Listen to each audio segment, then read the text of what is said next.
Nah, merpati yang kita bedah itu berjenis kelamin jantan. Sebelum itu, perkenalkan aku Geiska, Aku Karen, aku Anin. Aku Satria. Nah, waktu pelaksanaannya hari Selasa tanggal 5 Mei 2026, tempatnya di Laboratorium IPA. Yang pertama ada latar belakang. Praktikum pembedahan merpati dilakukan untuk mempelajari struktur tubuh hewan secara langsung, baik dari segi morfologi maupun anatomi. Nah, morfologi berkaitan dengan bentuk luar tubuh seperti bulu, paruh, sayap, dan kaki yang berfungsi untuk beradaptasi dengan lingkungan.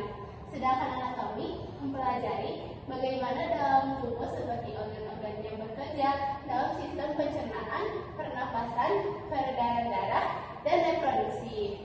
Lalu melalui pengobatan ini, kita dapat memahami hubungan antara struktur luar dan dalam tubuh merpati serta fungsi masing-masing bagian. Praktikum ini juga membantu meningkatkan keterampilan dalam menggunakan alat bedah dan melakukan pengamatan ilmiah secara langsung. Nah, yang selanjutnya itu ada tujuan praktikum. Yang pertama itu untuk mengidentifikasi organ dalam dan organ luar merpati jantan. Nah, yang kedua itu mengetahui fungsi tiap organnya. Nah, yang ketiga itu memahami sistem organ seperti pencernaan, pernapasan, dan reproduksi. Nah, yang selanjutnya ada alat dan bahan. Yang pertama itu nama alatnya pisau bedah atau silet 1 unit. Yang kedua itu pisau dapur 1 unit. Yang ketiga itu gunting bedah 1 unit. Yang keempat ada pinset 1 unit. Yang kelima itu kaca pembesar 1 unit. Yang keenam itu ada bak bedah 1 set. Yang ketujuh itu ada toples 1 buah. Yang kedelapan jarum pentul atau pin kertas 1 pack. Yang kesembilan sarung tangan latex 1 pasang per siswanya. Lalu yang ke-10 masker 1 pasang juga per siswanya. Yang ke-11 itu ada talenan 1 buah. Nah, yang selanjutnya nama bahannya yang pertama ada sampel hewan, jumlahnya 1 ekor. Yang kedua itu ada kalender bekas, jumlahnya 1 lembar. Yang ketiga itu ada tisu basah dan tisu kering, jumlahnya 1 pack.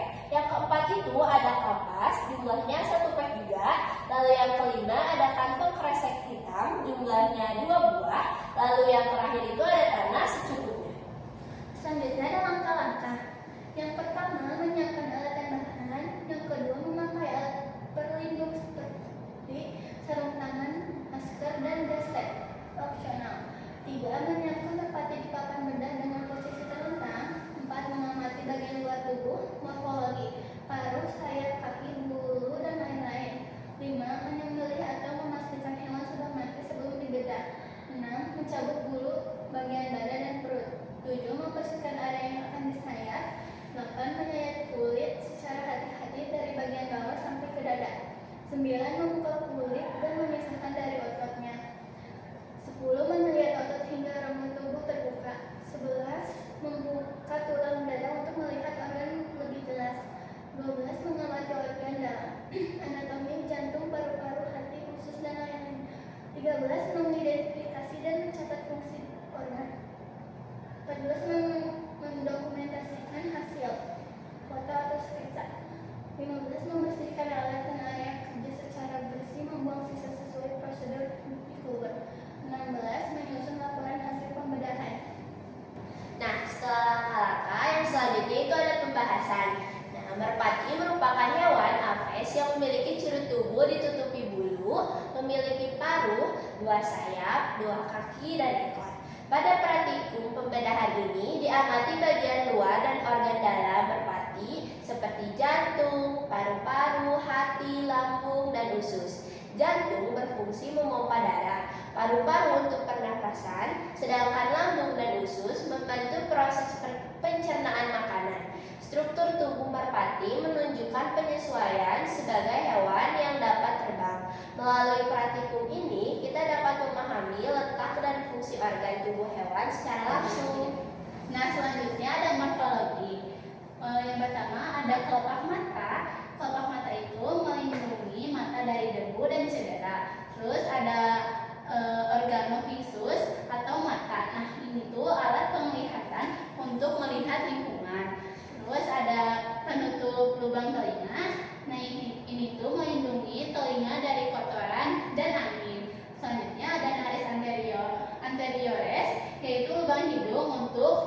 pernapasan. Lalu ada cerek, itu tuh bagian lunak di pangkal paru tempat lubang hidung berada. Lalu ada rostrum atau paru digunakan untuk makan, minum, dan mematuk.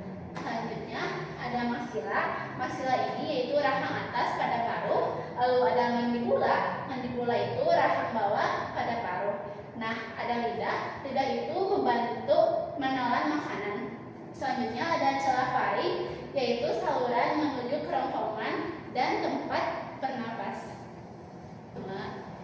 Nah, di sini ada kepala sama leher.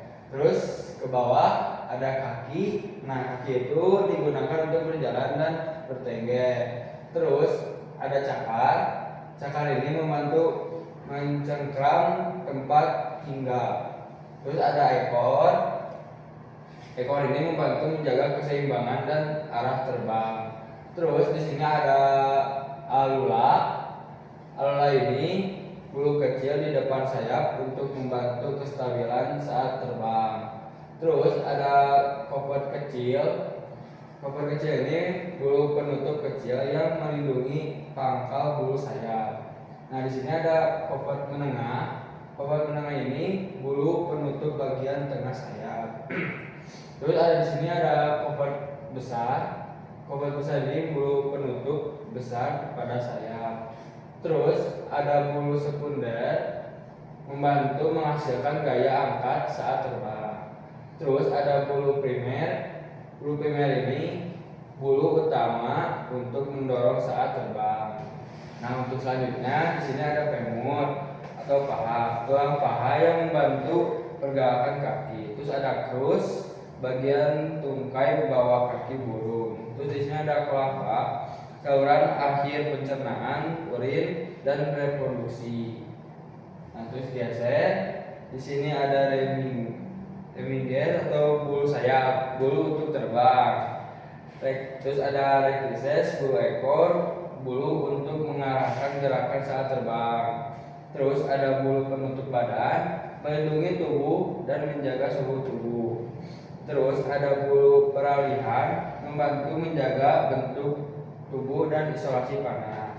Terus di sini ada pluma, bulu halus untuk menjaga kehangatan tubuh. Ini ada trakea atau saluran pernapasan yang menghubungkan rongga mulut dengan paru-paru. Terus otot rangka, otot yang membantu pergerakan tubuh dan sayap. Ada jantung memompa darah ke seluruh tubuh. Paru-paru, organ pernapasan untuk pertukaran oksigen dan karbon dioksida. Hati atau liver membantu metabolisme, menyimpan cadangan makanan dan menghasilkan empedu. Ampela, lambung penggiling yang menghancurkan makanan secara mekanis. Usus, tempat pencernaan lanjutan dan penyerapan nutrisi. Ginjal, menyaring zat sisa, metabolisme dan menghasilkan urin. Testis, organ reproduksi, jantan penghasil sperma. Keloka, saluran akhir pencernaan, ekskresi dan produksi. Nah, ini dia dokumentasi pembedahan merpatinya.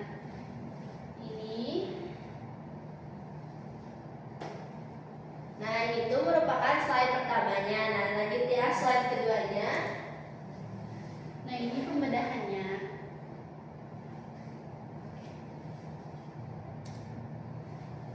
Nah, ini organ-organnya. Lalu ini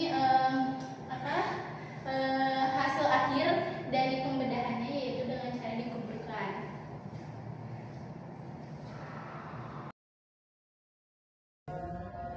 Jadi kita membedah burung merpati, dan burung merpati mempunyai tingkatan taksonomi. Tingkatan taksonominya sebagai berikut: kingdomnya Animalia, filumnya Chordata, kelasnya Aves, ordonya Columbiformes, familinya Columbiadae, genusnya Columba, spesiesnya Columba livia. Ciri-ciri merpati dari luar yaitu bulu menutupi seluruh tubuh sebagai pelindung dan alat terbang. Kepala memiliki paruh keras dan care atau benjolan lunak di pangkalnya. Senyap sayap dan kaki, memiliki sepasang sayap untuk terbang dan kaki bersisik dengan 4 jari. Reproduksi, tidak memiliki jenis kelamin atau penis. Sperma keluar melalui lubang keloka. Oke, kita lanjut. Organ-organ yang berhasil kita amati pada tubuh merpati yaitu meliputi kelopak mata, penutup lubang telinga, lalu organ visum mata, cere, rostrum atau paruh, nares anterioris, celah faring, lidah, maksila, mandibula, kepala leher, dan kaki, ekor, cakar, bulu primer, dan sekunder, covers, kecil dan brokus, paru-paru, jantung, hati, ampela, usus, ginjal, testis, dan otot rangka. Nah, pada kelompok Aves terdapat organ khas yaitu ampela dan alula. Ampela berfungsi menghancurkan makanan karena burung tidak memiliki gigi, sedangkan alula membantu menjaga keseimbangan saat terbang dan mendarat. Oke, lanjut lagi. Nomor 4. Apakah terdapat perbedaan antara organ yang diamati dengan teori yang sudah kalian pelajari? Coba jelaskan. Jelasin coba Gan. Oke. Secara umum, organ-organ yang kita amati sesuai dengan teori yang telah dipelajari kemarin, baik dari bentuk, letak maupun fungsi, namun terdapat sedikit perbedaan pada warna, ukuran, dan bentuk beberapa organ karena dipengaruhi kondisi hewan serta proses pembedahan. Selain itu, beberapa organ terlihat kurang jelas karena tertutup jaringan dan darah.